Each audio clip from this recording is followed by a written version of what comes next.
आज हम बात करेंगे बीजेपी के घर के चिराग की, जो हो सकता है कि बीजेपी के घर को ही जला दे। आपने नोटिस किया होगा कि जैसे ही सरकार बनी है, चिराग पासवान के तेवर थोड़े से बदले बदले से लग रहे हैं। ये सरकार को हर चीज़ पर का विरोध कर रहे हैं।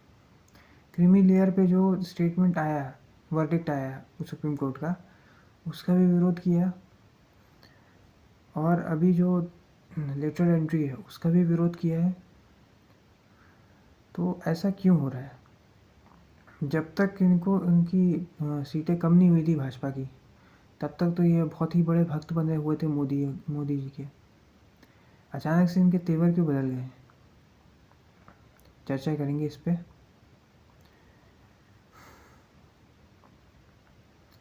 एलजेपी जो है वो अपने दम पे सरकार सीटें नहीं जीत सकती अकेले लड़के, लेकिन दूसरों के वोट काट सकती है। ये वो अच्छी तरह से जानते हैं कि इनका जो वोटर बेस है बहुत ज़्यादा इंटैक्ट है। तो ये बातें जो वो कर रहे हैं बाहर जाके, ये बंद कमरों में भी हो सकती थी। ये अपनी लीडरशिप से अंदर भी बात कर सकते थे कि लेटरल एंट्री नहीं होनी चाहिए या ये नहीं होना चाहिए। सीधे मीडिया में उठाकर बयान दे दिए गए हैं। ऐसा ही कुछ अनुप्रिया पटेल ने भी यूपी में किया है, ऐसा ही संजय निषाद ने भी किया है। तो गठबंधन के सहयोगी में कोई कोऑर्डिनेशन नहीं है। ये इसलिए है क्योंकि आपने अपनी जो लीडरशिप है उसको उभरने ही नहीं दिया बिहार में। बिहार में कोई भी कास्ट का, कम्युनिटी का कोई भी नेता उभरा ही नहीं है। अगर 2005 में इन्होंने नीतीश कुमार को सपोर्ट किया था, 2015 में भी इनके पास ऑप्शन था। फिर से ये जब हार गए थे तो अपनी लीडरशिप खड़ी करने का, लेकिन फिर से ये नीतीश कुमार के साथ चले गए।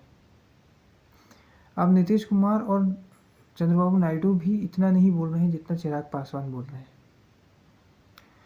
ऐसा ही एक बार रामविलास पासवान को भी लगा था। रामविलास पासवान ने अटल बिहारी वाजपेयी की सरकार से समर्थन वापस ले लिया था।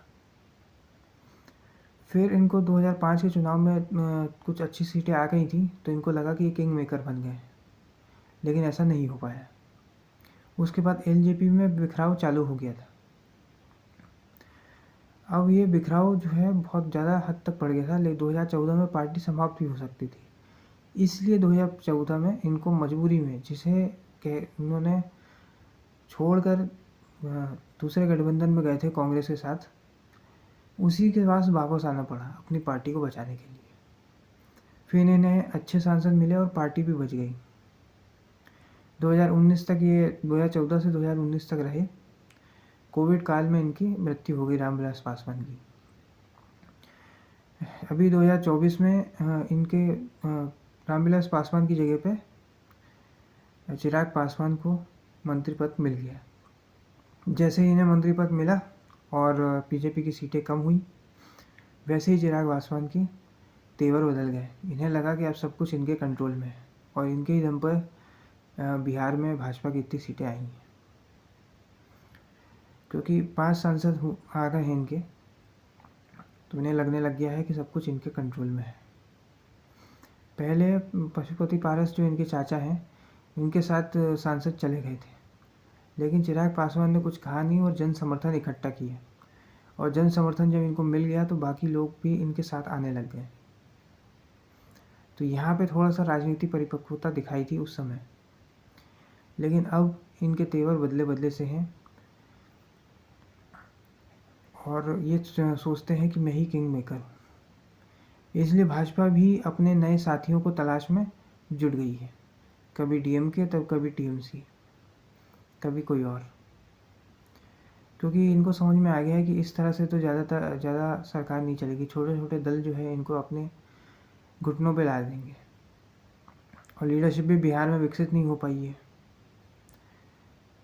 कोई भी आज की डेट में भाजपा अगर चुनाव होते हैं तो अकेले लड़ नहीं सकती है। कम सीटों वाले नीतीश कुमार को सीएम बनाना पड़ रहा है, तो आप समझ सकते हैं कि क्या हालत है। तो वो हो सकता है कि वो ये सोच रहे हो कि विधानसभा चुनाव के से पहले पलटी मारें और आरजेडी के साथ चले जाएं, फिर अच्छी सीटें जीतें और अपनी शर्तों पे राजनीति कर सकते हैं। लेकिन अगर ये बैकफायर कर गया तो ना इधर के रहेंगे ना उधर के रहेंगे।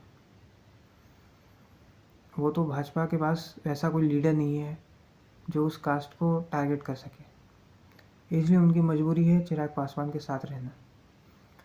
लेकिन अगर इन्होंने पिछले 10 सालों में 15 सालों में अपनी लीडरशिप खड़ी की होती तो इन्हें किसी की ज़रूरत नहीं पड़ती। लेकिन क्या कर सकते हैं, जो शीर्ष नेतृत्व होता है वो अपने बराबरी का या अपने से बड़ा नेतृत्व खड़ा करना नहीं चाहता है, कोई भी पार्टी में हो।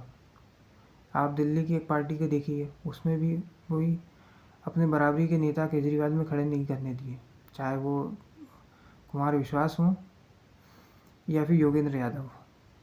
ऐसा ही बीजेपी में भी हुआ है। जब झारखंड में सीएम बनाने की बात आई तो रघुवर दास को बनाया, जब हरियाणा में बनाया तो मनोहर लाल खट्टर को बनाया। अभी भी अलग अलग जगह पे ऐसे ही किया गया। महाराष्ट्र में भी यही चीज़ की गई कि देवेंद्र फडणवीस को उप मुख्यमंत्री बना दिया गया और एकनाथ शिंदे को आगे बढ़ाया, जबकि इसकी कोई गारंटी नहीं है कि एकनाथ शिंदे आगे भी आप भाजपा के साथ रहेंगे। हो सकता है कि चुनाव लड़के ये जीत जाएं और फिर एनसीपी के साथ चले जाएं, वापस उद्धव ठाकरे की शिवसेना के साथ चले जाएं, कांग्रेस के साथ चले जाएं, कोई गारंटी नहीं है। अभी ऐसे ही चिराग पासवान की भी कोई गारंटी नहीं है कि ये भाजपा के साथ ही रहेंगे इनकी। लेकिन भाजपा की मजबूरी है, इसलिए भाजपा ढो रही है, क्योंकि सीटें भी कम आई हैं।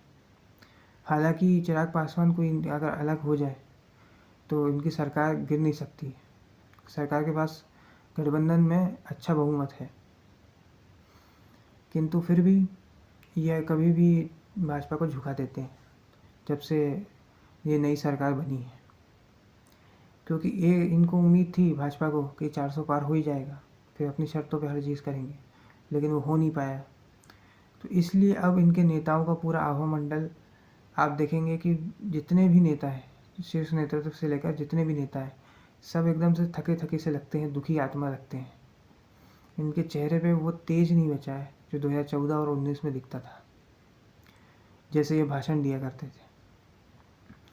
और तो और बिहार में 15 पुल भी गिर गए, और भी कई ऐसी चीज़ें हुई हैं जिसका जो है भाजपा सरकार पर ही क्वेश्चन मार्क लगा है, क्योंकि डबल इंजन की सरकार है तो प्रश्न भी आप ही से पूछे जाएंगे। कांग्रेस आरजेडी से तो पूछे नहीं जाएंगे, 2005 से आपकी सरकार ही चल रही है। तो सरकार को जल्दी कुछ ना कुछ करना पड़ेगा, अन्यथा ये कोई भी बिल पास करेंगे, बिल पास हो जाएगा, फिर सहयोगी दल इसका विरोध बाहर जाके करने लग जाएंगे।